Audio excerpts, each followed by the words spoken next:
Hello and welcome to Indus News live from Islamabad. I am Aneeb Harmith with the news of this hour. Let's begin with the top stories first.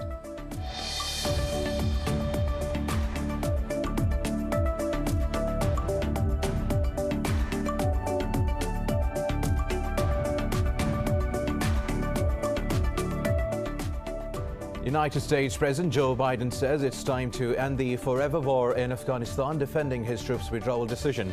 In his first speech to a joint session of Congress, Biden said removing troops won't endanger national security, but it will demonstrate American leadership by halting the cycle of endless armed clashes. On China and Russia, Biden said he will stand up for the American idea of respecting human rights in dealing with the two, but does not seek conflict.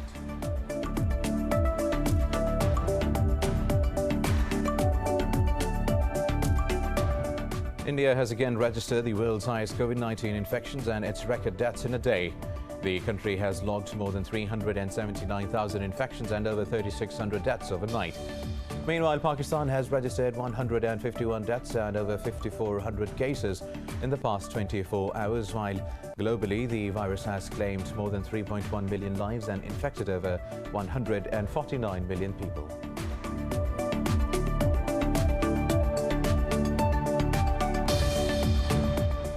Iran's Foreign Minister Mohammad Javad Zarif has reiterated Tehran's support for a ceasefire and a national dialogue in Yemen to end the war. In a statement, Iran's foreign ministry said Zarif held a meeting with Houthi spokesperson during a visit to Oman. Meanwhile, a Yemeni army's brigadier has been killed in the ongoing battle with Houthi rebels for the control of the oil-rich Marib province.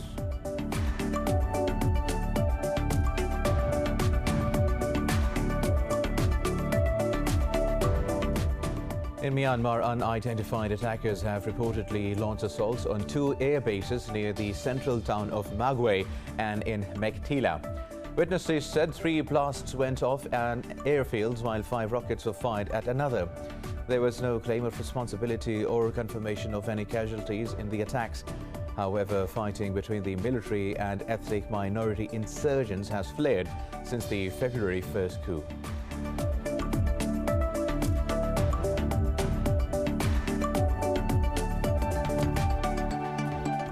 These were the top stories. News in detail after a short break. Stay with us.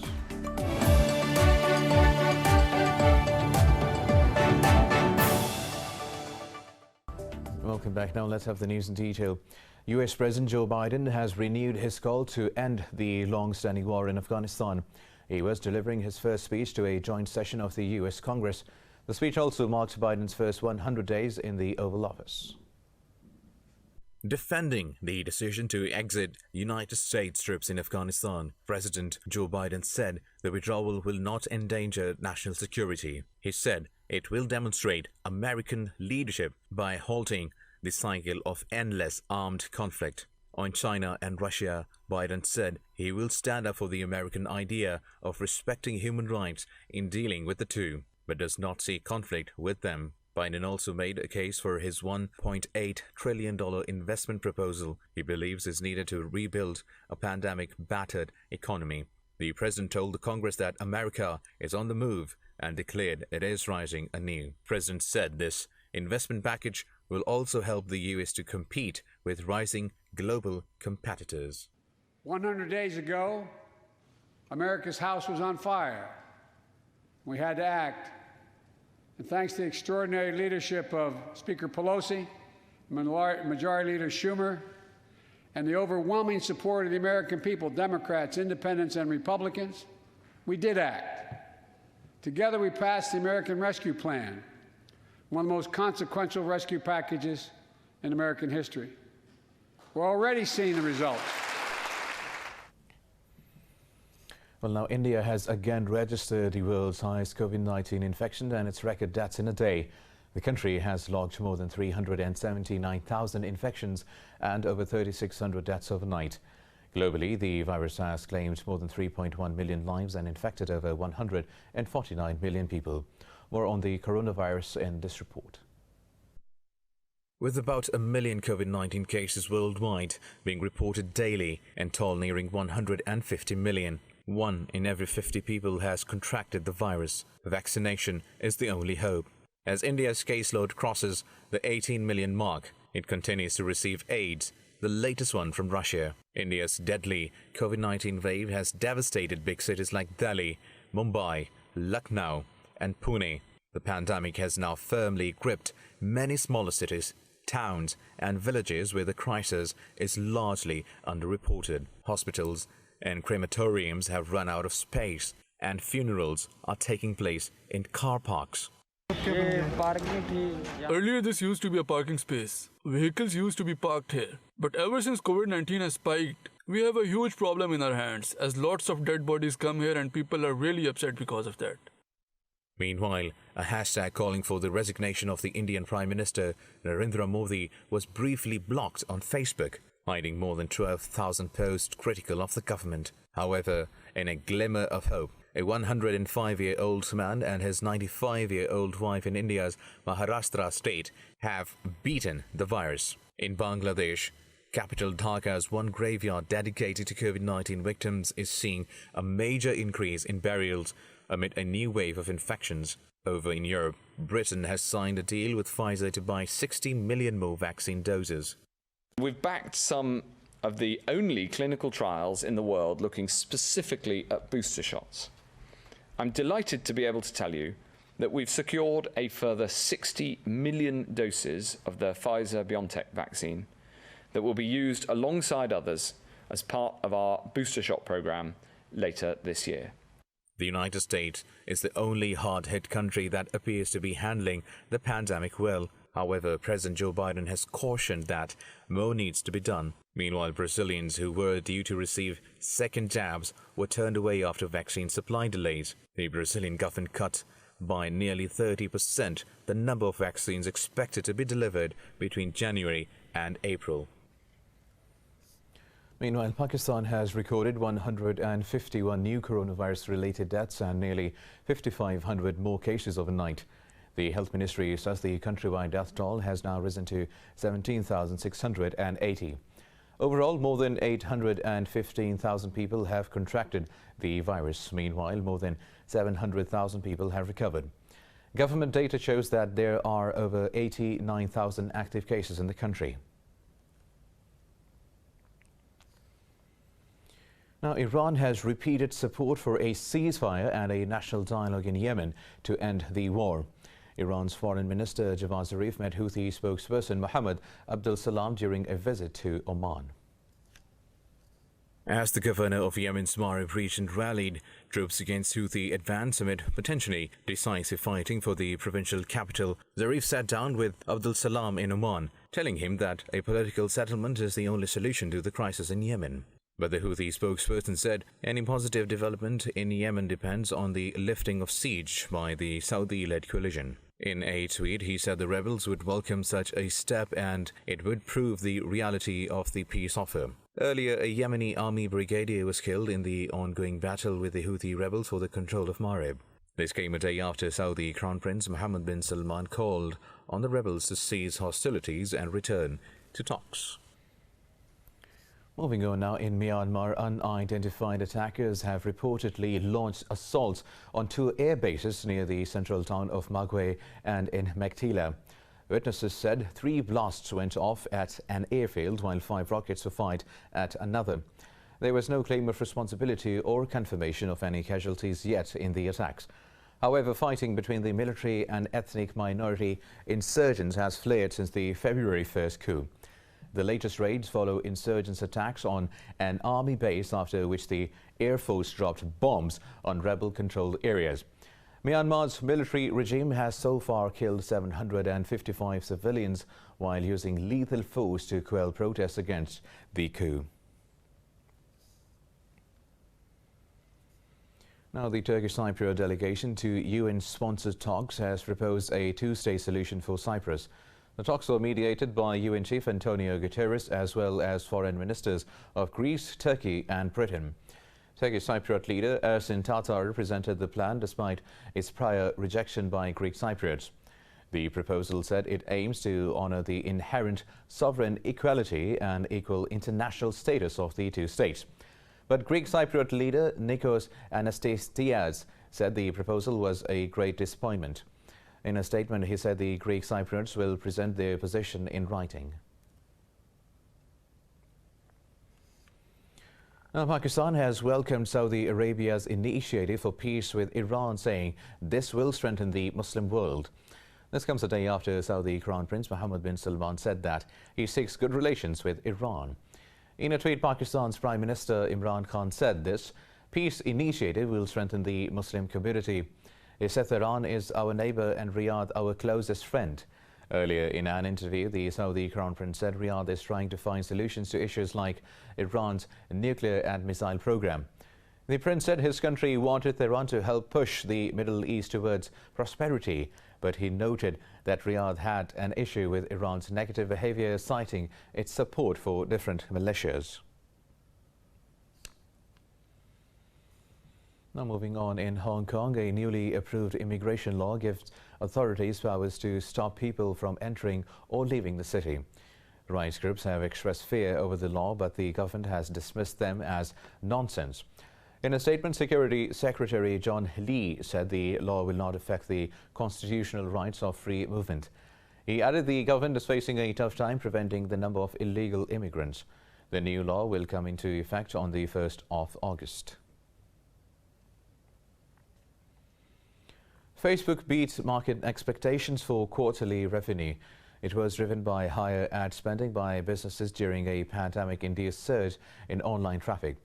Total revenue rose to over $26 billion, beating analysts' expectations of $23.6 billion. Facebook said in its outlook that it expected second quarter revenue growth to be stable or grow moderately.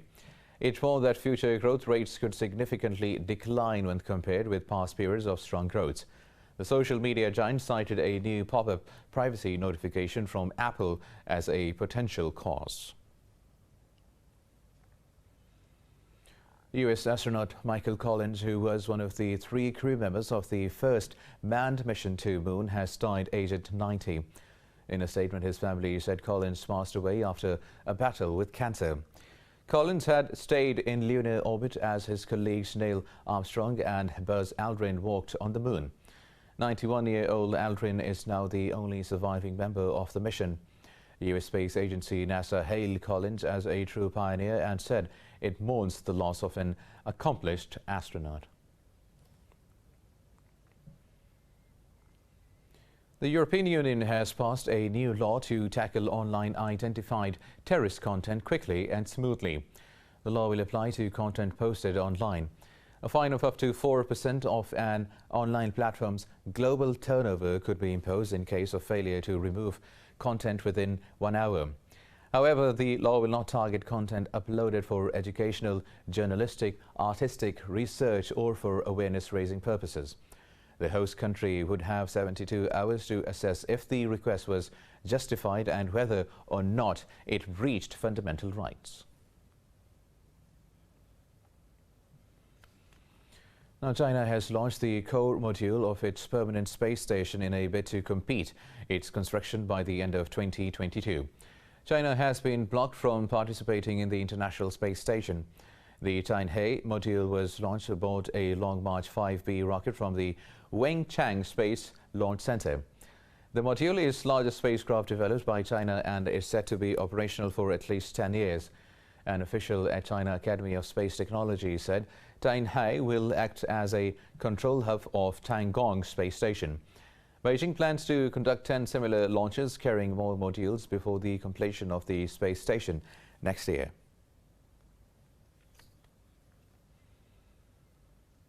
More news coming up after a short break. Stay with us.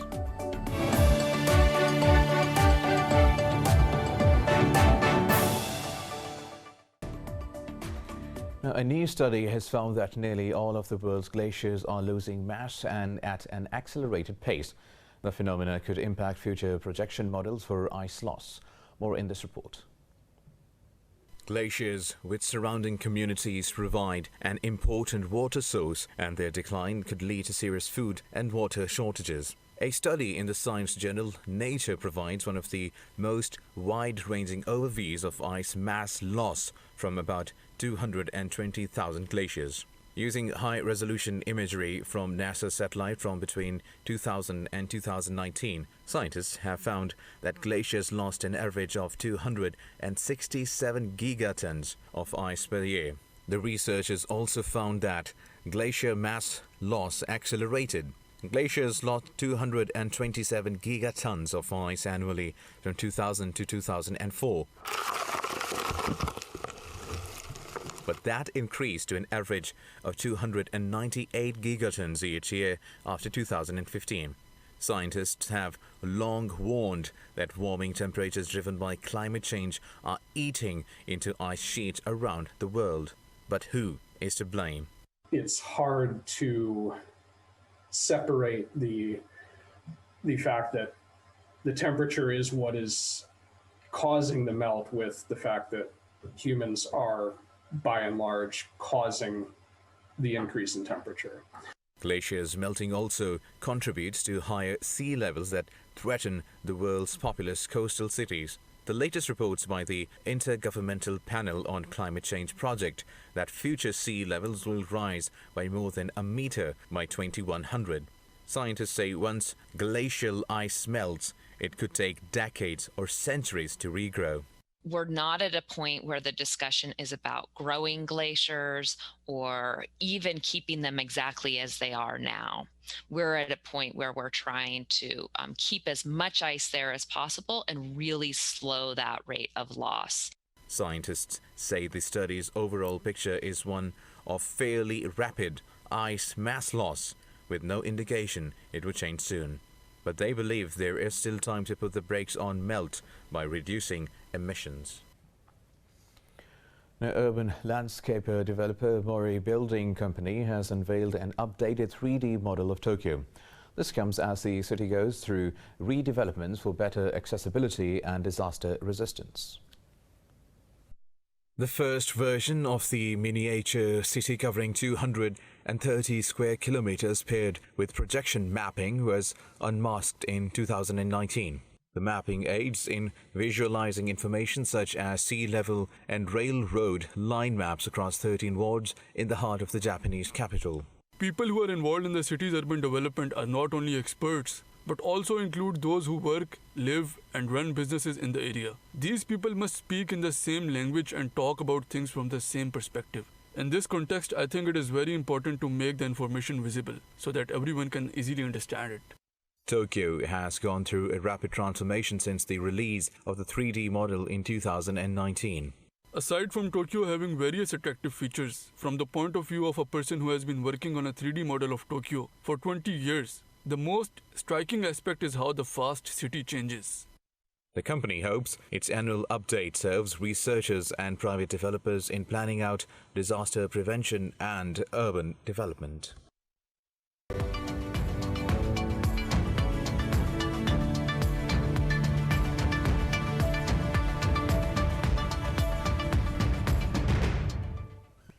Now in business stories, stocks in Asia Pacific have edged higher as investors react to the U.S. Federal Reserve's decision to keep its money policy in place.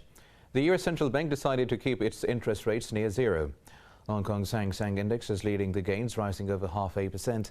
Stocks in mainland China, Australia's ASX 200 and the Nikkei 225 in Japan have also edged up marginally.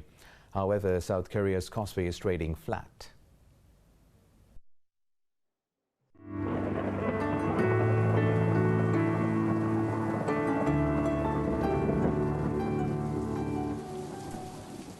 Now let's have a look at how the weather is doing around the world.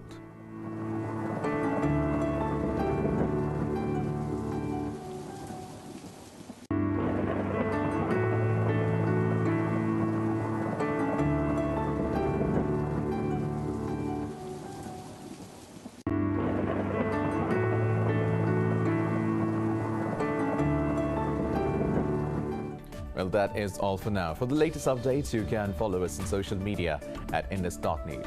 Take care.